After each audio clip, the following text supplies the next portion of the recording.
Selamat mendengarkan cerita novel fiksi. Jenderal Fate dari Indonesia dan Raja Penjara Darah Mantan Kaisar Kegelapan. Bab 122. Pengalaman mengejutkan yang dibawakan oleh Yunita Monika. Dia baru saja meminta Nona Halim untuk memperbaiki komposisi musik. Keheningan melanda restoran saat kata-kata Lintang terdengar. Semua orang, termasuk Liana dan semua pengunjung, hampir tak bisa mempercayai telinga mereka. Apa dia sudah gila? Cinta untuk Lintang merupakan karya klasik yang telah dimasukkan dalam skor piano top dunia. Dapat dikatakan bahwa bahkan pianis terbaik dunia pun tak mampu menyempurnakan karya piano seperti itu. Apalagi Lintang, seorang amatir. Lagi pula, lebih sulit untuk memperbaiki bagian piano daripada membuatnya. Pernyataan ini jelas terlihat dalam kasus piano klasik. Jika sebuah karya piano dianggap klasik karena komposisinya yang unggul, menyempurnakan karya tersebut akan membutuhkan keterampilan yang bahkan melebihi seorang pianis papan atas. Hanya seseorang dengan keterampilan terbaik yang bahkan melebihi yang terbaik yang dapat melakukannya. Sementara itu, deru tawa akhirnya memecahkan keheningan di restoran barat itu. Semua pengunjung tertawa terbahak-bahak sekarang. Hahaha, kau dengar apa yang baru saja dikatakan pria itu? Dia bilang kalau dia ingin memperbaiki cinta untuk Lintang. Aku tak tahan. Orang ini benar-benar idiot.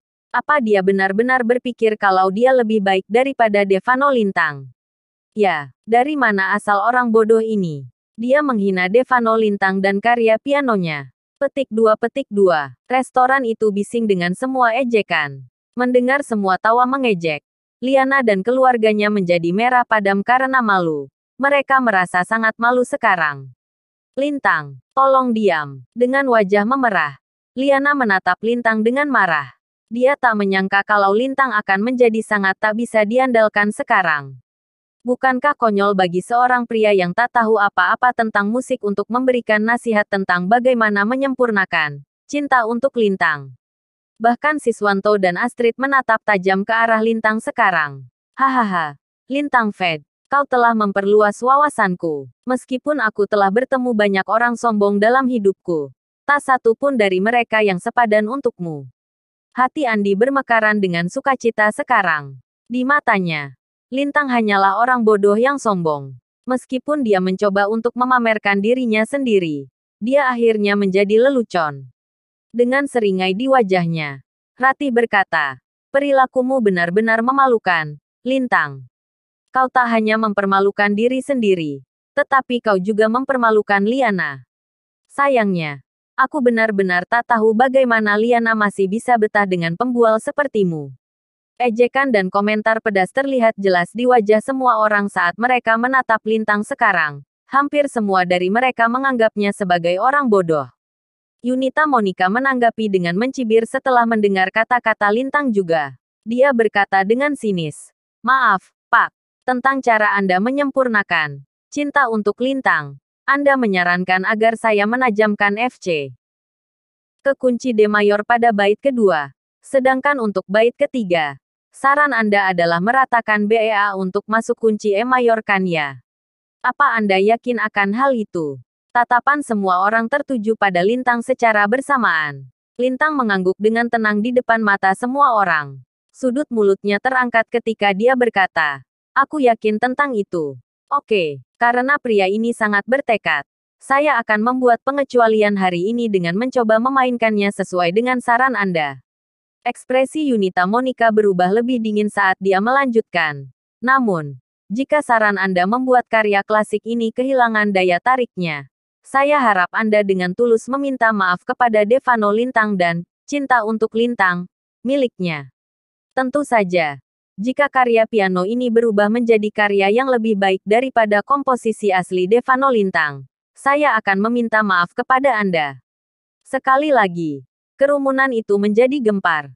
Mereka tak pernah menyangka bahwa Yunita Monika akan benar-benar menyetujui permintaan Lintang dan mencoba menyempurnakan komposisi musiknya. Meskipun demikian, tak ada yang menganggap Lintang serius. Dari sudut pandang mereka, tindakan Lintang benar-benar merusak dan menghina cinta untuk Lintang. Pada saat ini, di depan mata semua orang, Yunita Monika kembali ke panggung dan duduk di depan piano lagi. Kemudian dia menarik napas dalam-dalam untuk menenangkan diri. Sepasang tangan yang indah dan ramping mendarat di atas keyboard dan mulai bermain lagi. Sekali lagi. Itu adalah Cinta untuk Lintang. Setiap pengunjung di restoran barat itu membenamkan diri dalam melodi indah saat piano dimainkan sekali lagi. Mereka tampak seperti sedang mengembara di dunia musik piano yang indah.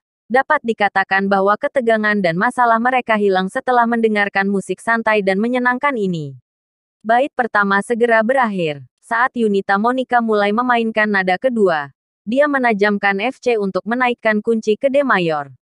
Saat not musik yang direkomposisi mencapai telinga para pengunjung, masing-masing dari mereka, yang memejamkan mata dalam kenikmatan, segera membuka mata. Itu mengejutkan. Ini karena semua orang dapat dengan jelas merasakan perbedaan dalam melodi. Jika melodi sebelumnya membuat mereka rileks, maka versi halus tampaknya telah meresap ke dalam diri mereka yang mendengarkannya, yang membuat mereka gemetar. Itu benar, itu membuat orang gemetar. Meskipun itu adalah bagian piano yang sama, kedua versi itu memunculkan perasaan yang sepenuhnya berbeda. Perubahan not-not musik telah bertindak sebagai katalis yang membuat karya piano ini terdengar lebih harmonis dan natural. Bagaimana ini mungkin? Tak hanya para pengunjung ini yang tak percaya. Bahkan sang pianis. Kelopak mata Yunita Monika berkedut tanpa henti. Dia merupakan pemainnya. Oleh karena itu, dia bisa merasakan sedikit perbedaan dalam melodi ini lebih baik daripada yang lain. Meskipun dia hanya membuat sedikit penyesuaian pada komposisi musiknya, dia kagum saat mengetahui bahwa Cinta untuk Lintang berubah total seolah-olah telah ditingkatkan. Meskipun dia masih memainkannya, penyesuaian kecil itu membuatnya merasa seolah-olah setiap sel di dalam dirinya diremajakan, membuatnya merasa bersemangat. Itu sungguh menakjubkan. Meskipun dia masih bermain, sepenuhnya ia mengandalkan refleksnya sekarang. Karena otaknya sepertinya mengalami kesalahan. Dia benar-benar tak percaya bahwa seseorang benar-benar dapat meningkatkan pengalaman mendengar Cinta untuk Lintang dengan hanya menyesuaikan beberapa detail. Mungkin sarannya benar-benar bisa membuat Cinta untuk Lintang menjadi lebih sempurna. Begitu dia memikirkan hal ini, dia merasakan kegembiraan yang mulai mempercepat napasnya.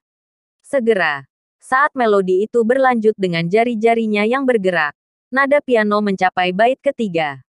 Saat dia meratakan BEA untuk mengubah kunci ke E mayor, baik itu Yunita Monika atau para pengunjung di bawahnya, semua orang bergetar tak terkendali ketika mendengar musiknya. Dapat dikatakan bahwa getaran itu berasal dari jiwa mereka. Lagu piano yang halus ini bukan lagi kesenangan sederhana di telinga lagi. Itu telah menjadi simfoni yang akan menjangkau ke dalam jiwa orang-orang. Sensasinya begitu kuat sehingga bahkan bulir keringat pun bercucuran di dahi banyak pengunjung. Musik itu sebenarnya telah memicu respons fisik. Cinta untuk Lintang akhirnya mencapai klimaks terakhirnya di tengah perasaan yang menggetarkan jiwa ini. Kemudian, musik berakhir. Seluruh restoran menjadi sunyi senyap pada saat ini. Tak ada satu orang pun yang berbicara. Bahkan suara terkecil pun tak terdengar. Semua orang, termasuk Yunita Monika, sang pemain, dan penonton di bawah, tercengang seolah-olah mereka masih tenggelam dalam keajaiban musik dan mereka masih belum bisa kembali ke alam sadar mereka. Itu adalah perasaan yang mencekik bagi mereka.